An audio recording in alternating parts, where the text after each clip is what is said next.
The Stewart family arrived in the Okanagan back in 1908.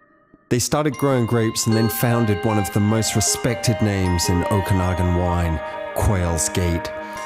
They're renowned for producing some of the very best Pinot Noir in the valley, so I went to meet up with their winemaker, Grand Stanley, to find out all about it. So here we are at Quails Gate State Winery with Grand Stanley, and this is where you make your fantastic Pinot Noir. So tell me, what makes your Pinot Noir so special?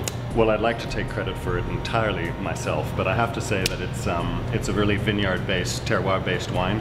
And the reason behind that is we have a site here that is particularly tuned to Pinot Noir, meaning it's a legitimate cool climate site with great geology, some excellent mineral content in the soils, and quite ancient soils as well, and that tends to produce fruit that is of exceptional quality. I know that most winemakers that I work with are in envy of what I get to deal with here on an annual basis. And the vineyards come from just around the winery, or is it all over down south? No, we kind of got out of it. Quails Gate, we kind of decided several years ago that we didn't want to be at the mercy of the contract growing, grape growing world, so pretty much all of our Pinot Noir is now estate grown and entirely from literally a stone's throw from where we're standing right here in the winery, which makes it really easy to control the viticulture, to harvest the fruit when we like to, which is fresh in the mornings usually while the fruit's still nice and cool and held together. Probably the key ingredient to our Pinot Noir is that we spend a lot of time and a lot of effort in the vineyard exposing it to sunlight. Okay. And that really does... chopping off the leaves and stuff? Yeah, very vigorous leaf removal program. Lots and lots of time spent on canopy management, wire lifting, and ensuring that we have a setup for fruit exposure as early in the season as possible. Okay. We're in a cool climate here, so we need to maximize sun exposure all the time. And so then afterwards you bring it here and you've got all these amazing barrels and stuff, and I mean, some of them are from, or a lot of them are from France. All of the barrel program for Pinot Noir and Chardonnay at Quails Gate is French oak. Okay. I guess we feel that those two wines are very, very elegant examples of, of wines, and we would really rather that they weren't overcome or over quantity of oak. So we try and just have oak as sort of like a highlight for the seasoning that's already in the wine. Like the spice is already there, and this just sort of accentuates it. Probably the thing that we do that's most different or most unique than any other producer in the valley or the region is we spend an awful lot of time on skins. So the Pinot Noir spends close to a week before fermentation. Fermentation lasts a couple of weeks, and we tend to spin things out so that we have at least a month on skins, and that's where we get all the great texture. The other key ingredient for us is that we don't add yeast to our Pinot Noir. So it's all natural yeast, natural fermentation. We did some research last year to DNA and identify what those yeast are, and we found that they were effectively indigenous to Quails Gate. I mean, they're yeasts that are surviving the winter in our compost pile and coming back into the winery to do fermentation for us once again. Okay, and they live not only on the surfaces, but in the air too? In the air. They say that a lot of winemakers are doing their own inoculations just by breathing on their fruit, so... That's after a big night out. Yeah, potentially. And then the toasting of the barrels, what's the story on that? Like, when they're putting the barrel together, they toast it over a fire? Well, we actually were in France last December, and we did a tour of some of the cooperages that we use here. We usually we try and use at least a half a dozen cooperages in our Pinot Noir, and really each cooper or each barrel maker offers something special, something different, like each winery, for example. The specializing in Pinot Noir here. We found that when we look at cooperage, we see the key ingredients are the amount of time that they've spent seasoning their wood. Okay. And there's a lot of barrels out there that are like made like GM parts, they just roll off the assembly line from a fresh tree last week, Right.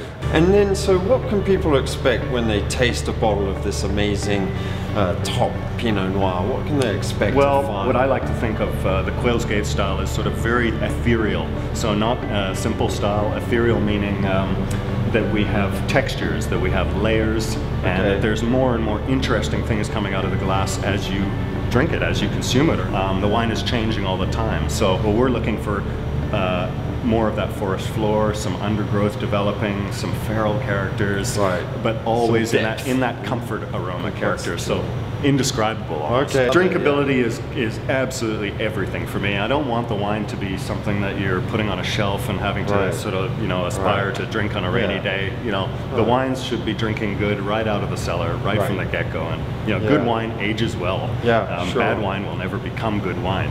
Optima. Optima. Yeah, that's our signature dessert wine. Yeah, that is to me the best late harvest or botrytis affected wine in the valley. Yeah, no question. It's a really unusual wine for sure. Yeah, you want to know a little bit about it? Pick like rotten grapes. Well, it is. Yeah, I often joke that if we put a picture of the fruit on the bottle, we probably wouldn't sell a single bottle. We encourage botrytis, which is noble rot. And it starts out as, you know, a little bit of fungus, which eventually turns these, you know, soft-skinned grapes into raisins. And they are literally looking like sun-made raisins, but, you know, add a little bit of green mold.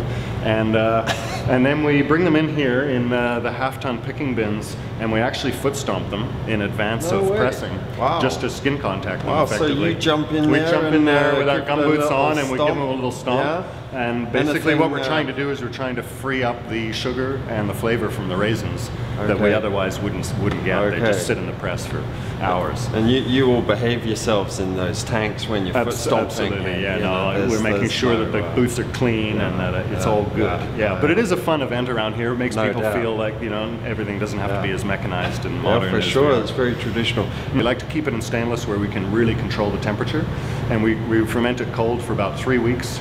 And I tend to stop it with about 10 or 11% alcohol and trap a fair bit of residual sugar in there. And it's a beautiful age-worthy wine as well. It tends to look really good after 5 or 6 years. Well, that's fantastic, mate. Well, listen, you guys do an awesome job and make some of the best wine in the Okanagan Valley at Quails Gate. Thanks very much, Grant. It's a pleasure. Good to see you, buddy. Good to see you.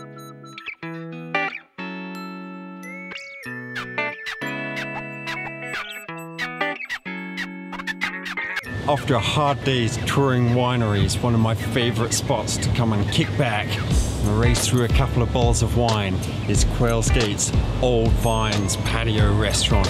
Beautiful views, lovely food, always a hit. The Old Vines restaurant at Quails Gate is tucked away in the vineyards with stunning views overlooking Lake Okanagan. Reservations are recommended because it's very, very popular. The chef loves using local ingredients and each dish is paired with one of Quails Gate's wines. So Quails Gate is a must-visit winery out in the valley. The Stewart family have created a warm and inviting atmosphere, some excellent wines, and one of my favorite restaurants in the whole Okanagan.